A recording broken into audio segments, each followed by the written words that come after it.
Ax Kanjani ബ്രാഞ്ചിന്റെ വാർഷിക general body യോഗം ചേർന്നു. കാഞ്ഞാണി സിംല മാളിൽ ചേർന്ന യോഗത്തിൽ പ്രസിഡന്റ് BR ജേക്കബ് അധ്യക്ഷത വഹിച്ചു. Secretary doctor Antony Thoppil, treasurer Isaac Pallikkunnath, vice president doctor ML Sajeev തുടങ്ങിയവർ സംസാരിച്ചു.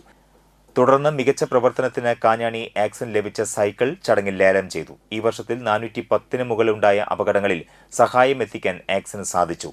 കൂടാതെ ഒരു വീട് പണിത് നൽകി. രണ്ടാമത്തെ വീട് പണി ആരംഭിക്കുകയും ചെയ്തിട്ടുണ്ടെന്ന് ആക്സ് ഭാരവാഹികൾ അറിയിച്ചു. അതെല്ലാവരും കണ്ടപ്പോൾ തന്നെ ഭയങ്കര രസമായി. എല്ലാവരും വന്ന് പാക്ക് ചെയ്യാനും സഹകരിക്കാനും എല്ലാം വന്നു. അത് കഴിഞ്ഞ് ഇന്നായാലും ശരി ആ ഫംഗ്ഷനുകൾക്ക് അതിന് വേണ്ട മറ്റേ എന്താ പറയുക, നമ്മുടെ ഈ ടിഫിൻ ബോക്സ് അല്ല, നമ്മുടെ ആ ലഞ്ച് ബോക്സ് മാതിരി പറയാം, ചെറിയൊരു ബോക്സും ഇതൊക്കെ കൂടിയുള്ള അത് സെറ്റ് ചെയ്യാനും അതിന് വേണ്ടിയിട്ടുള്ള എല്ലാ കാര്യങ്ങൾക്കും ഇന്നും കാലത്ത് തന്നെ 8 മണിക്ക് വരികയും അതെല്ലാം വൃത്തിയായിട്ട് നമ്മുടെ മെമ്പർമാർ വളരെ സഹകരിച്ചും ഭംഗിയായിട്ടും ആ ചടങ്ങ് ഈ പഞ്ചായത്തിന് പോലും അഭിമാനിക്കാവുന്ന വിധത്തിൽ നമ്മുടെ മെമ്പർമാരാണ് ഇത്രയൊക്കെ ചെയ്തത് നമുക്കൊക്കെ അറിയാം. അപ്പം അതിനെല്ലാവരും നമ്മുടെ മെമ്പർമാർക്ക് ഒരു